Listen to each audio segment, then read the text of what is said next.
जय श्री राम। त्रेता युग की पावन कथा प्रभु श्री राम की महिमा। आज हम आरंभ करते हैं किष्किंधा कांड से सुंदरकांड तक का दिव्य पाठ करने। समुद्र तट पर खड़े हैं वानर वीर, सामने अथाह सागर, माता सीता की खोज का दायित्व और मन में संशय। मैं समुद्र पार तो कर सकता हूं, पर लौटकर आ सकूंगा या नहीं, इसमें मुझे संशय है। सब मौन हो जाते हैं। तभी वृद्ध प्रज्ञावान जामवंत मुस्कुराते हैं। हे पवन पुत्र हनुमान, आप पवन का अवतार ही श्री राम के कार्य के लिए हुआ है। जय श्री राम। आज तो बड़ा भाग्य जागा है, स्वयं बाग में को आए, साथ में पाए। राम काज करीबे को आतुर, फिर हनुमान भी जान मारा।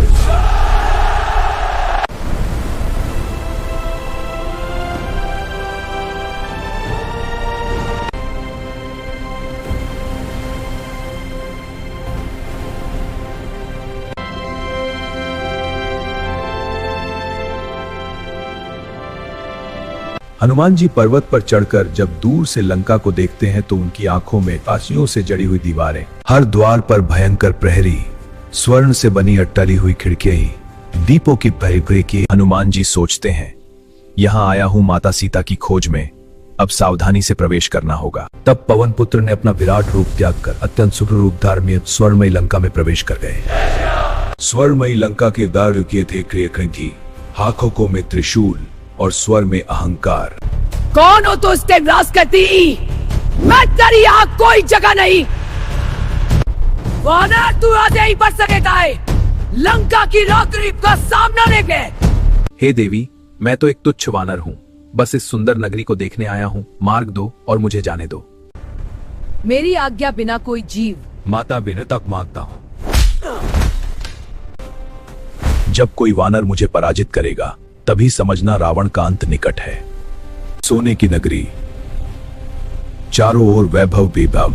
जय श्री राम, जय श्री राम। लंका में प्रवेश कर पवनसुत हनुमान अत्यंत छोटे रूप में सीता माता की खोज में निकल पड़े। यह था लंकेश रावण का राजमहल, पर वहां उन्हें केवल ऐश्वर्य, मद और अहंकार दिखाई दिया। एक कक्ष में उन्होंने तेजस्विनी स्त्री को देखा। नहीं, माता सीता तो विरह में क्षीण होंगी, यह तो राजमहल की रानी प्रतीत होती हैं। महलों से आगे बढ़ते हुए हनुमान जी को एक अलग ही दृश्य दिखाई दिया। निश्चय ही यहाँ कोई सज्जन आत्मा निवास करती है। हे साजन, आप राक्षसों की नगरी में राम नाम का जाप क्यों करते हैं?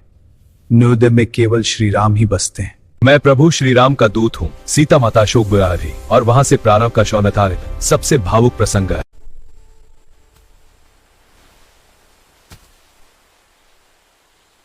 अशोक वाटिका में सीता माता के प्रथम दर्शन। वे पत्तों की ओट से नीचे दृष्टि डालते हैं।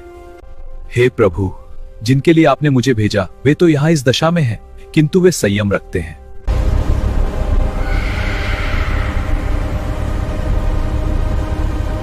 हे राक्षसियों, मैंने एक भयानक स्वप्न देखा है। लंका जल रही गति समय है, अधर्म का अंत निकट है। त्रिजटा के स्वप्न ने राक्षसियों के हृदय को बेला। तब माता सीता ने करुणामयी दृष्टि उठाई। यदि प्राण ही आपके चरणों में अर्पित है तो इस तन का क्या मूल्य? प्रभु श्री राम के बिना इनके प्राण जैसे सूख गए हैं, यह दुख देखा नहीं जाता। अब अधिक विलंब नहीं, मुझे तुरंत माता को प्रभु का संदेश देना होगा। अशोक वाटिका में विरह से व्याकुल बैठी हैं जनक नंदिनी सीता माता। प्रभु श्री राम की यह मुद्रिका ही माता को विश्वास दिलाएगी। अब समय आ गया है स्वयं को प्रकट करने का। माता को विश्वास दिलाने के लिए उन्होंने प्रभु की पावन मुद्रिका नीचे गिरा दी। माता, मैं प्रभु श्रीदास हनुमान हूं। प्रभु ने ही आपको ये निशानी भेजी है। प्रभु श्री राम आपके वियोग में व्याकुल हैं, दिन रात केवल आपका ही स्मरण करते हैं। उन्होंने मुझे आपको ढूंढने के लिए भेजा है। वत्स, क्या सच में मेरे स्वामी कुशल हैं? वनवास कैसे बीता और तुम यहाँ तक कैसे पहुंचे? यह सुनकर माता हिया को प्रभु राम और लक्ष्मण की कुशलता सुनाई। माता, मैं प्रभु श्री राम के पास आपका संदेश लेकर जाऊंगा, कृपया मुझे कोई निशानी दीजिए। सुनहु मातु मोही अति से भूखा, मुझे बहुत भूख लगी है। इस सुंदर बगीचे में क्या मैं कुछ फल खा सकता हूँ? राम, राम राम,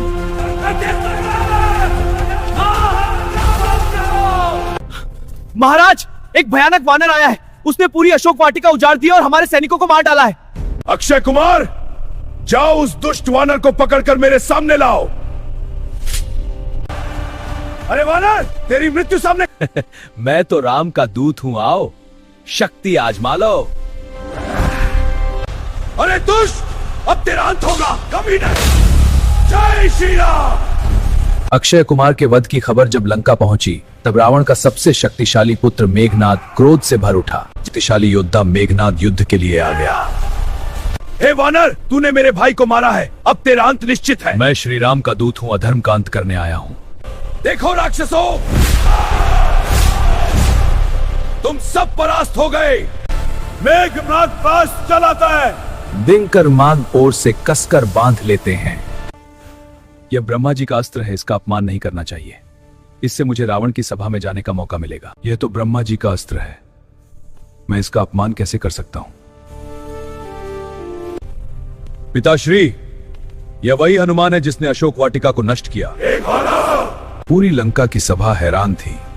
एक साधारण वानर जिसने पूरे राक्षसों को हराया दिया। मेघनाद पास चलाता है। दिनकर मांग ओर से कसकर बांध लेते हैं। यह ब्रह्मा जी का अस्त्र है, इसका अपमान नहीं करना चाहिए। इससे मुझे रावण की सभा में जाने का मौका मिलेगा। यह तो ब्रह्मा जी का अस्त्र है, मैं इसका अपमान कैसे कर सकता हूं?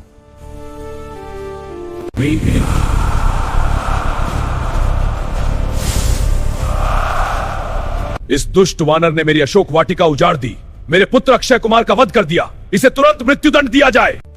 महाराज, दूत को मारना नीति के विरुद्ध है। दूत को कभी भी प्राणदंड नहीं दिया जाता। यदि दंड देना ही है तो इसकी पूंछ में आग लगा दीजिए। वानर को अपनी पूंछ सबसे अधिक प्रिय होती है। वानर की पूंछ ही उसका अभिमान होती है, उसी को जलाकर इसे नगर में घुमाया जाए।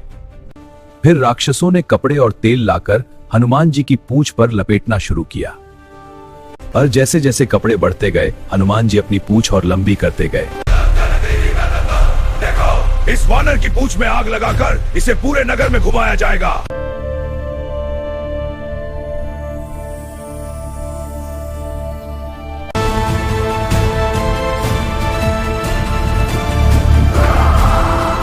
वीर पवन पुत्र हनुमंसा पुतली चिभाग में पिला दिया। स्वर्णमयी लंका चारों ओर जलने लगी, परंतु धर्मात्मा विभीषण का घर हनुमान जी ने नहीं जलाया। इसके बाद हनुमान जी समुद्र तट पर पहुंचे और अपनी जलती हुई पूंछ को समुद्र में बुझा दिया। माता, मैं प्रभु श्री राम के पास आपका संदेश लेकर जाऊंगा, कृपया मुझे कोई निशानी दीजिए। माता, जैसे प्रभु भगवान श्री राम ने आपके लिए मुझे अपनी मुद्रिका दी थी, वैसे ही आप भी कोई चिन्ह दीजिए। यह मेरी चूड़ामणि मेरे प्रभु को दे देना।